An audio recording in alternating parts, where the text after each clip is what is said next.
아무도 하지 않는 미국 유학 이야기. 새학기가 시작한 지 벌써 2달 정도 지났네요.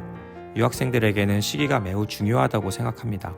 시기는 적응과 연결되어 유학생활에 직접적으로 영향을 미치기 때문이죠. 각 시기적으로 학교 생활, 그리고 홈스테이 생활 등 어떤 다름이 있는지, 어떻게 극복하고 적응해야 하는지 앞으로 이야기 나눠볼게요. 오늘은 학교 생활에 대한 이야기를 나눠볼 건데요. 지금 시기가 되면 학교 적응이 어느 정도 이루어진다고 보시면 됩니다. 수업 내용이 조금씩 귀에 들어오고 학교 시스템, 수업 방식 등에 익숙해지는 시기죠. 학교 행사, 특히 홈커밍, 그리고 가을 스포츠를 참가한 학생들의 경우 마무리가 되는 시점이기 때문에 이를 통해 친구들과의 교류도 조금씩 이루어지고 있는 시기이기도 합니다. 하지만 여전히 어려움을 겪는 친구들도 있습니다. 이 시기 학교에서 겪는 어려움에 대해 우선 이야기해 볼게요. 유학을 처음 오는 친구들의 경우 역시 언어적 문제가 가장 큰데요. 물론 저희 학생들의 평균 영어 실력이 우수하고 학업 성취도가 평균적으로 높기 때문에 학업적 적응에 크게 어려움을 겪지는 않습니다. 다만 시스템이 다른 부분은 여전히 적응이 쉽지 않은 부분입니다. 우선 숙제 및 과제를 들 수 있습니다. 숙제는 거의 매일 있다고 보시면 되는데 대부분의 숙제는 제출 날짜가 정해져 있습니다. 적응 초기 이를 놓쳐 0점 처리가 되는 경우가 종종 있는데요. 물론 숙제가 전체 성적에 차지하는 비율이 낮긴 하지만 학원 등 과외 수업을 받을 수 있는 환경이 아니다 보니 이곳은 숙제를 통해 과목, 학습 능력을 키우게 됩니다. 그렇기 때문에 성적 비율이 낮다고 무시하다가는 큰 문제가 생길 수 있습니다.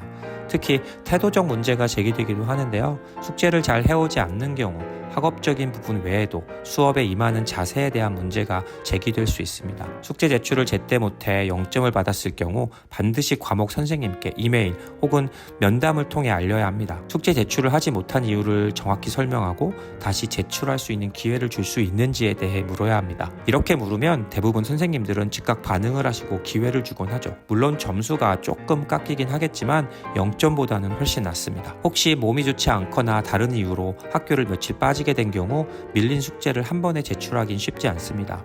왜냐하면 다른 과목 숙제들도 있고 현재 진도를 나가면서 숙제가 또 생기기 때문이죠. 스스로 시간을 효율적으로 관리하는 능력이 부족하다면 꽤 심각한 문제가 될 수도 있습니다. 또한 자신감이 떨어지는 계기가 되기도 하죠. 이럴 때는 반드시 과목 선생님이나 국제학생 담당 선생님 혹은 호스트 부모님들과 상의하세요. 숙제가 밀렸고 어떻게 대처해야 할지 모르겠다고 하면 도움을 받을 수 있습니다. 이런 도움 요청은 단순히 숙제 해결을 위한 것으로 그치지 않습니다. 선생님 입장에서는 학생에게 문제 해결을 위한 노력이 보이는 계기가 되고 호스트 부모님들은 자신을 믿고 의지하는 모습으로 비추어져 관계에 도움이 되죠. 이런 경험을 하게 되면 다음엔 도움 없이 스스로 할 수 있을 거예요. 그리고 어떤 이유로 결석을 하게 되면 반드시 각 과목 선생님들께 오늘 수업 내용, 숙제 등에 대해 물어보셔야 합니다. 숙제 제출을 제때 못하는 것이 학기 초 몇 번 정도까지는 허용이 될 수 있지만 이런 행위가 계속된다면 더 이상 관용을 베풀기 쉽지 않습니다. 따라서 그때그때 바로 액션을 취하셔야 합니다. 시험이나 퀴즈 같은 것도 마찬가지예요. 어려운 과목이 있을 수도 있고 시험이나 퀴즈 자체가 매우 어려울 수도 있습니다. 이럴 경우 자신이 원하는 성적을 받지 못하는 경우가 있겠죠. 이럴 땐 재시험이 가능한지 여쭤보세요. 묻지 않으면 재시험의 기회는 생길 수 없습니다. 지금까지 내용을 종합해 본다면 이곳 학교 시스템은 학생들이 스스로 해나가는 시스템이라는 걸 어렵지 않게 알 수 있습니다. 선생님들은 학생들의 질문으로 수업을 진행한다고 해도 과언이 아니죠. 이렇듯 학생들이 주도하여 이루어지죠. 문제가 발생하면 선생님 혹은 주변 분들께 도움을 청하고 문제 해결을 하는 거죠. 여러분이 지금까지 해오지 않은 것이기 때문에 듣기엔 쉬워 보여도 실제로 행동하는 건 어렵습니다. 이것은 유학생 누구에게나 어렵습니다. 충분히 이해되죠. 하지만 그래도 해내야 합니다. 한 번씩 하다 보면 습관이 되고 그렇게 어려운 일이 아니게 되죠. 여러분, 이곳에서는 가만히 있으면 아무도 도와주지 않습니다. 스스로 알아서 하겠다고 간섭이라고 생각할 수도 있겠죠.